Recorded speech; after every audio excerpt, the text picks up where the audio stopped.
the wind has increased considerably, so we ducked into a little cove. We still have about 50-degree water, and we changed our tactics. We just couldn't use our jerkbait bite anymore out there. It was just too much for us to hold.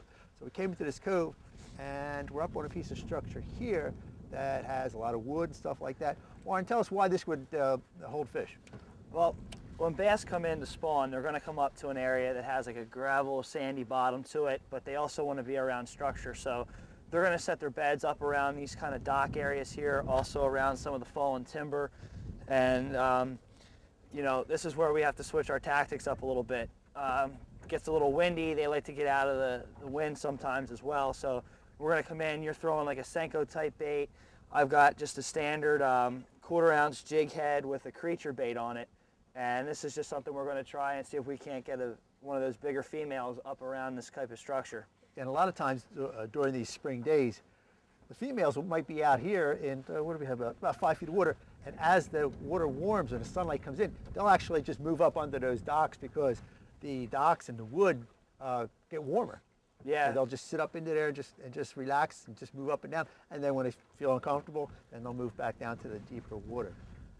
Yeah, once the water temperature starts to warm up, your areas that have your wood and your rock are going to naturally heat up the water faster because they do retain the heat a lot better. So that's another reason that they're going to move up underneath of this wood over here. One of the ways to, I mean, we're pitching a bait up in there and just letting it fall by the pilings, and we're just picking it apart. We had a little bit more time and space here. We could get up there and skip those baits way up underneath the boards up there. A lot of times that's where the fish will be holding, but a lot of times they'll be pulled out here. So we're just going to flip and pitch all the way down here along this bank up here, see if we can catch something. Oh, I got a hit, Bob. There's one. Get him. There you go. Go. When all else fails, go to Old Faithful. Warren, tell us what you did here. You see, we're just fishing a basic shoreline with some timber. We're dealing with 50-degree water temps, throwing just a standard jig and a creature bait, getting a little bit better again, fish. You got to just talk about it. The fact that the size of the fish we're catching are about that same bass, if you were going to call it. Yeah. It's just all about in that same range. And again, most of the time, the bass are just going to be, they're moving up, that's all. We haven't been able to find those big fish yet. You know, we got time, but one of those things where just pitching and up into this wood now. We did the jerkbait thing, but we're going to try a little bit this with some plastics. You never know, you might catch that 4-pounder then. You might get that female that moved up right behind the small males. Right. It does happen.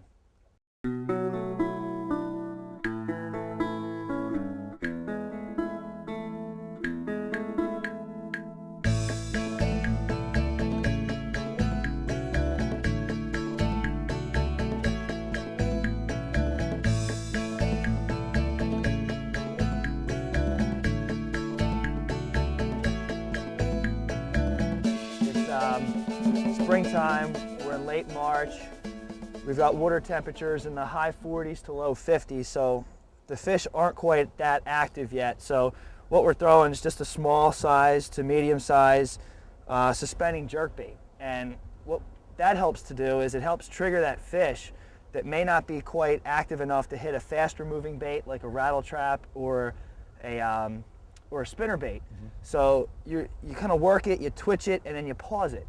And one of the things you want to do is you want to gauge the pause based upon what the fish are telling you. You know, sometimes they'll want a long pause where you got to sit there and actually count 1,000, 1,000, and let it sit there for those really inactive fish. As the water temperature starts to get up over that 50-degree mark and the fish get a little more active, that's when they'll start to hit, when you start a little bit faster retrieve, slower pauses, and a little more of an erratic behavior.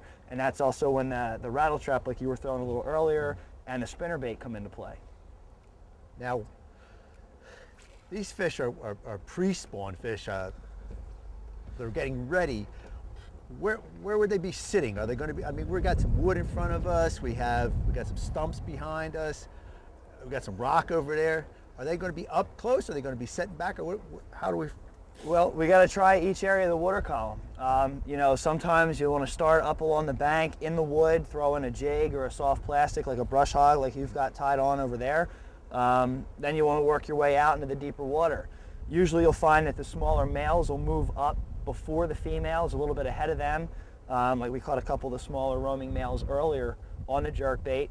And you know, when you get lucky enough, once the females start to move up to follow the males, you know, they usually sit back in a little bit of a deeper water right on that first drop. So it's usually typical to what the average water depth is. So it could be something as subtle as a 1 foot difference in depth that's going to hold those larger pre-spawn females.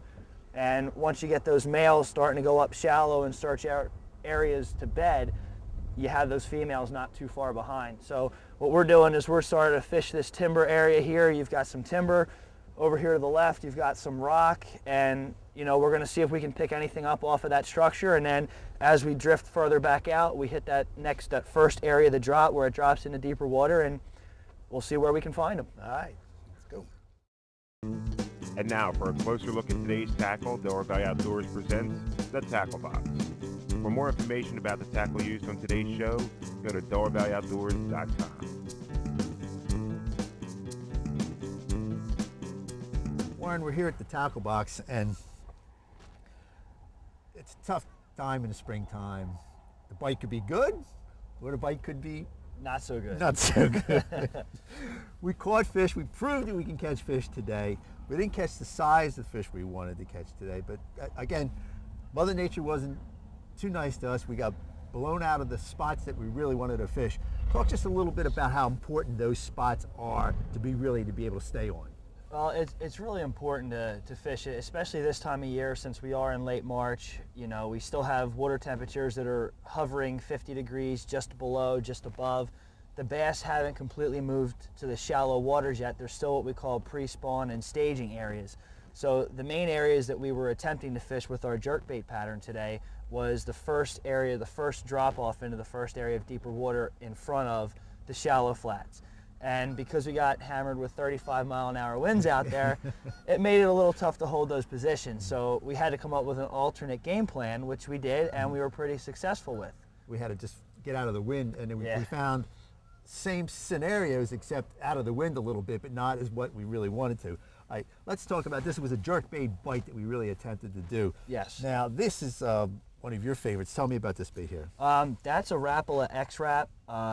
Just as plain and simple gold and black. It has orange and red feathers on the trailer hook on the back end, and I do really well with it. On what we had today was mostly overcast today with the cloud and the weather blowing in, so I try to throw the natural gold with black on there. Had we had a lot more sunshine, I would have thrown a more natural silver with black or silver with blue, chrome blue, any of those patterns. Now, this is a size... That's a 4-inch that we were using on the larger end. And sometimes we figured the water temperature, when we found the colder water, I wanted to downsize a little bit, so I went to the 3-inch. Now, it's important to have a variety of these sizes too, because sometimes this will just knock the living daylights out of them, where a big one they won't even touch. Right. Or just the opposite, they won't touch the little ones, but they'll really key in on this one. The other thing about these, we caught a variety of species on these today. Yes, they do work for just about everything, as we showed. We got largemouth bass, we got a couple pickerel, yellow perch. So, you know, we get a little bit of everything today. And one of the other baits that we talked about using today was a lipless crankbait. Now this is a really cool color, chrome and blue, right? Chrome and blue. That is a Lucky Craft lipless crankbait.